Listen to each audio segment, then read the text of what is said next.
침체된 2030 세대의 선교를 다시 일으켜야 한다는 목소리가 커지고 있습니다. 청년 선교사 양성 방안을 NGO와 선교단체의 사례를 통해 알아봤습니다. 북한에서 억류됐다가 31개월 만에 풀려난 임현수 목사가 복음 통일의 필요성을 일깨우는 페스티벌을 내달 개최하기로 했습니다. 변화하는 청소년 사역에 어려움을 겪는 교회 사역자들을 위해 문제점과 대안을 논의하는 시간이 마련됐습니다.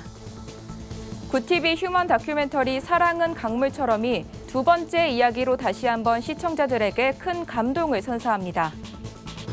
한 국회의원이 최근 대법원이 무죄 판결을 내려 논란이 된 군내 동성 간 성행위 처벌법을 폐지하는 개정을 발의해 비판이 쇄도하고 있습니다.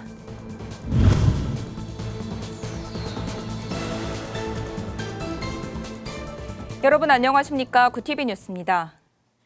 1970, 80년대 2030 세대가 주도하던 선교는 부흥기를 거쳐 침체된 모습을 보인 지 오래입니다. 전문가들은 고령화 현상과 신앙 계승의 어려움 등이 영향을 미쳤다고 분석하는데요. 한국교회 선교를 이끌어갈 재원 발굴이 시급한 가운데 NGO와 선교단체가 선교사 양성의 발판을 마련하고 있습니다. 김민주 기자가 취재했습니다. 인도 콜카타 지역. 미션스쿨에 다니는 아이들의 등굣길을 동행하고 방과 후 한국어 수업도 인도합니다. 대학 시절 선교와 봉사활동을 꿈꿨던 양찬양 씨는 국제구호개발 NGO 기아대책이 파견하는 청년 기대봉사단 1기에 참여했습니다. 양 씨는 여기서 구호와 돌봄, 교육, 행정 업무와 선교사 돕기까지 1년 동안 해외 경험을 쌓았습니다. 성경을 모르지만 그 친구들이 학교에 나오고 센터에 나오고 교회에 나오고 그러면서 조금씩 변화하고 그 변화된 걸 가정에 가서 얘기하고 그러면 그 친구들이 그냥 정말 떡만 받아서 가는 게 아니라 정말 말씀을 받아서 가는 친구들의 모습들을 볼 때 2016년 첫 파견을 시작한 청년 기대봉사단은 현지 문화를 체험하고 각국 현지에서 사역하는 선교사들의 사역장에서 봉사할 수 있도록 1년간 선교 기회를 제공하는 프로그램입니다. 기대봉사단 출신 청년들은 국제적인 경험을 바탕으로 NGO, 교육, 장기 선교 등 다양한 분야로 진출해 선교를 이어가고 있습니다. 청년들에게 장기 사역자로 좀 성장할 수 있도록 기회를 도모하고 믿을 만한 그 사역지로 파견함으로써 그 청년들이 한 번 더 경험을 함으로써 나도 장기 선교사로 헌신하겠다라는 하나의 계기가 될 수 있는 것 같습니다. 선교 기회를 열어주는 것뿐만 아니라 청년 예비 선교사를 잘 지도하는 것도 선교사 양성의 필수적인 부분입니다. 한국 웩 선교회는 7년째 멘토링 프로그램 웩앤톡을 통해 선교사 지망 청년을 지원하고 있습니다.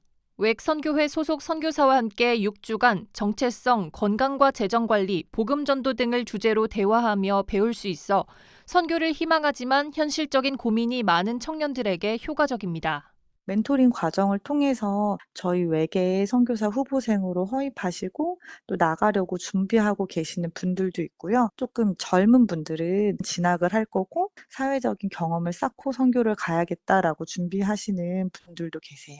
전문적인 봉사 기회를 제공하고 선교할 수 있도록 독려하는 일은 청년들이 인생의 의미를 발견하고 진로를 찾아가는 기회로도 작용하고 있습니다.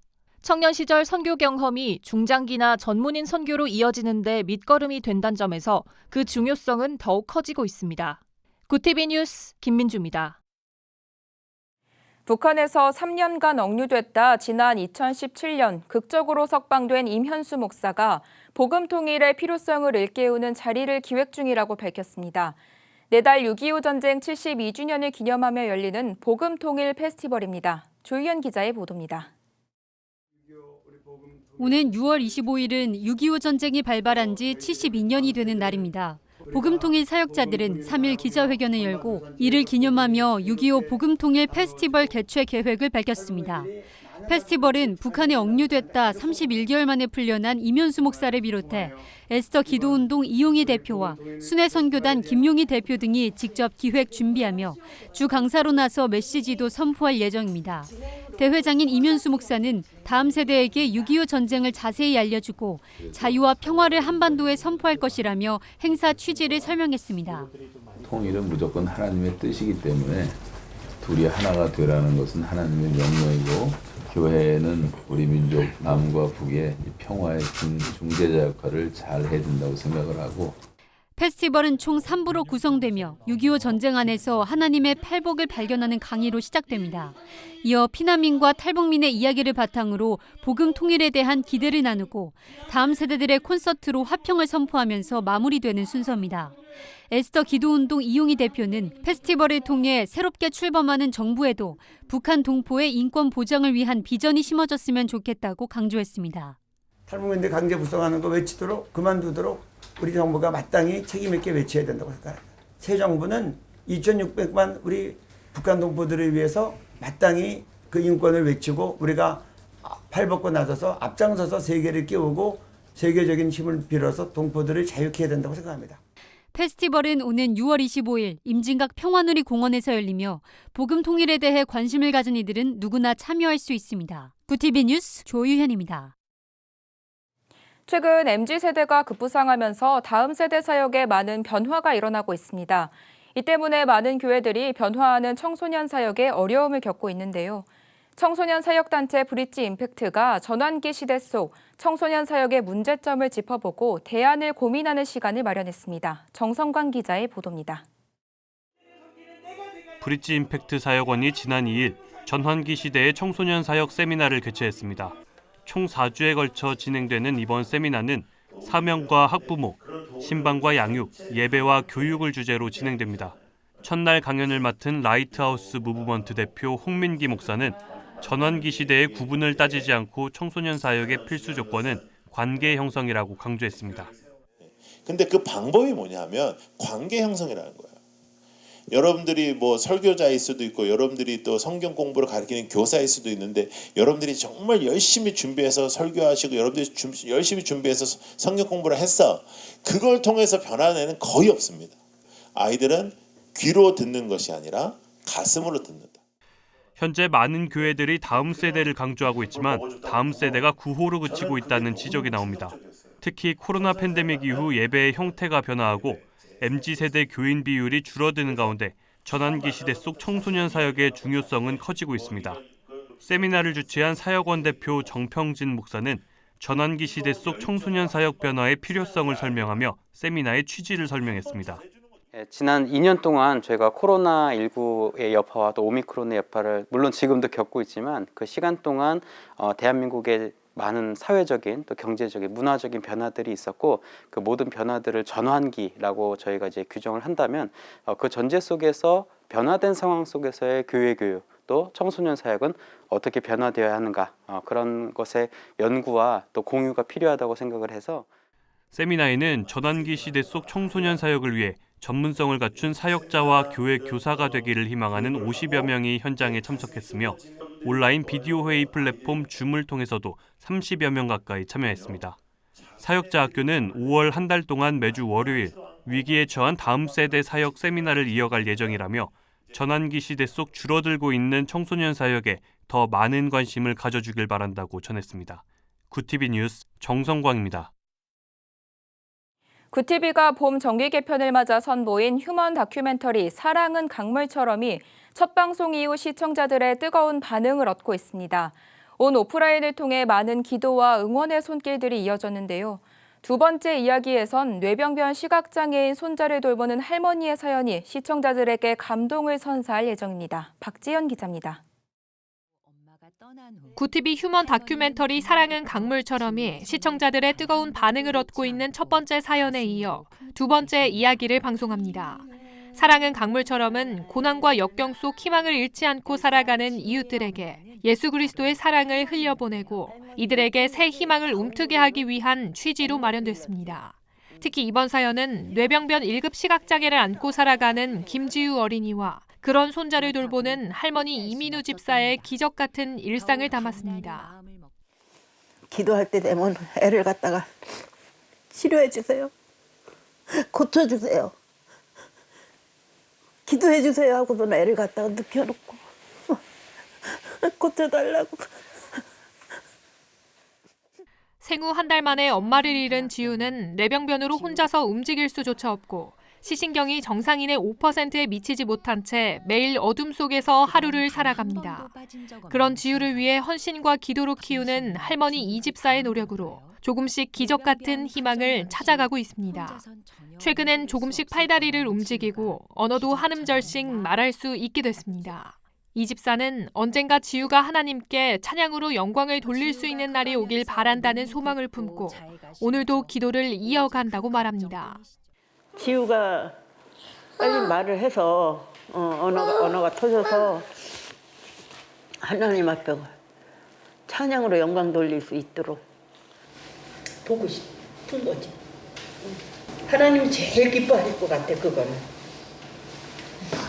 그렇게 키우고 싶은 것이 나의 소망 꿈. 사랑은 강물처럼은 3일 밤 10시 10분 구티비 채널을 통해 첫 방송됩니다. 이후 재방송 시간은 구티비 홈페이지에서 확인할 수 있습니다.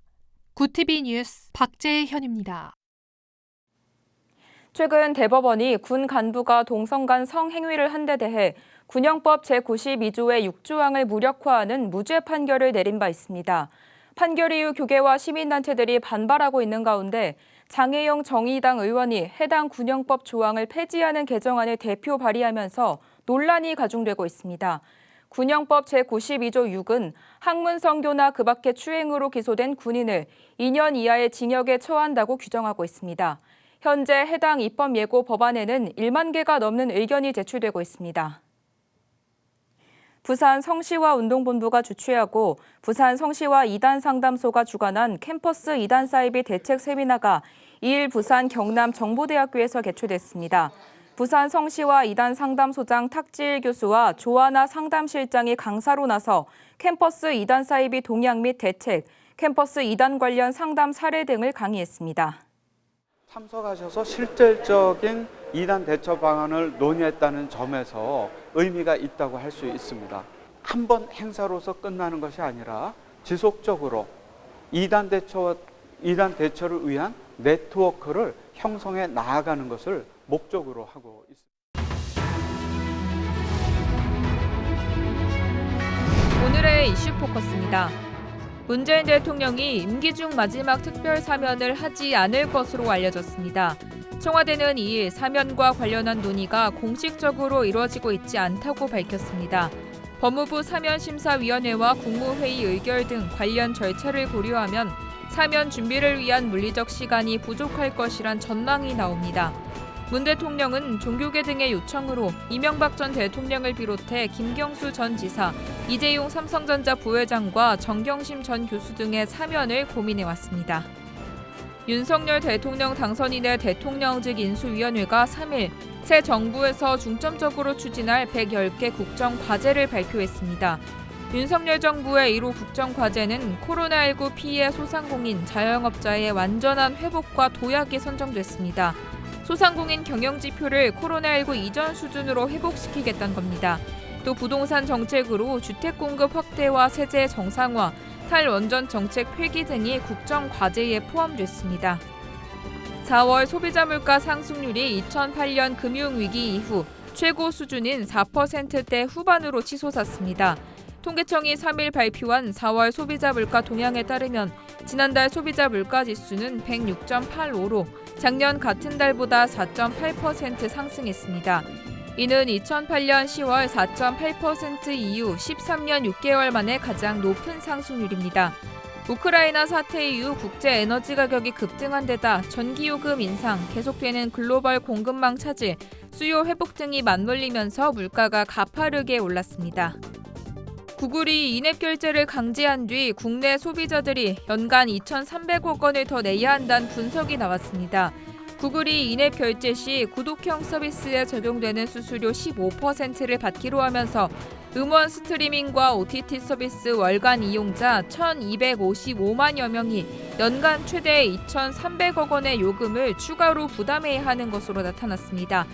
6월 이후엔 다른 분야 콘텐츠 서비스도 요금 인상 가능성이 있어 소비자 부담은 더욱 커질 것으로 보입니다. 이슈 포커스였습니다.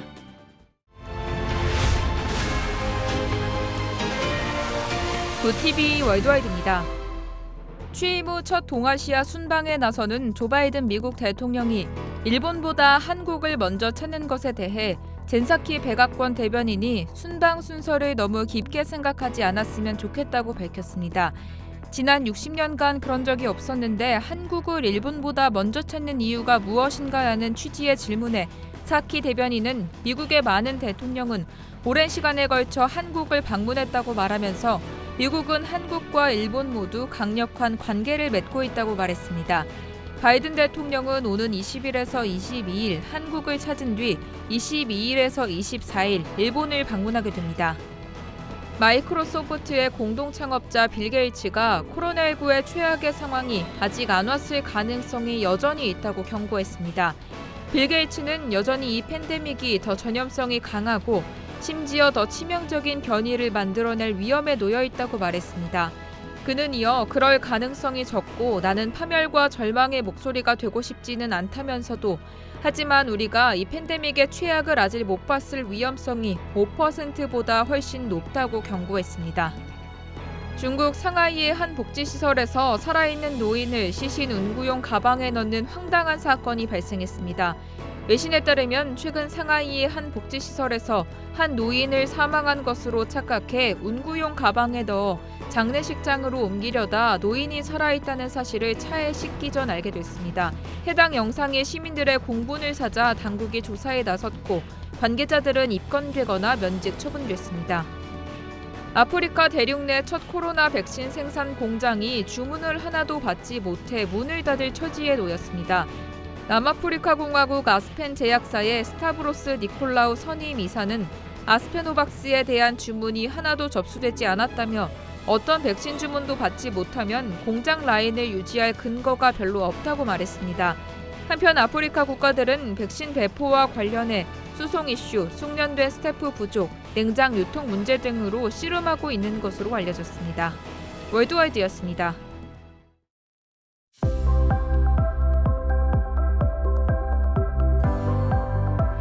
내일은 전국이 맑은 가운데 최고 기온이 29도까지 오르는 등 초여름 더위가 찾아오겠습니다. 하늘이 맑게 드러나 바깥 활동 즐기기에도 좋겠습니다. 이후 금요일에는 한 차례 비가 오겠습니다. 이어서 전국 날씨입니다. 내일 한낮 최고 기온은 서울 25도, 강릉 29도, 대전 26도가 예상됩니다. 남부지방은 광주 26도, 제주도는 21도까지 오르겠습니다.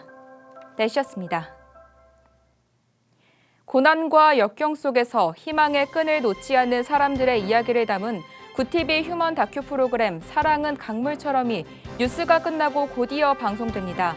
더 낮은 곳으로 예수 그리스도의 사랑을 흘려보내는 희망과 감동의 이야기에 시청자 여러분들의 많은 관심 부탁드립니다. 이상으로 뉴스를 마칩니다. 오늘도 함께해 주신 여러분 고맙습니다.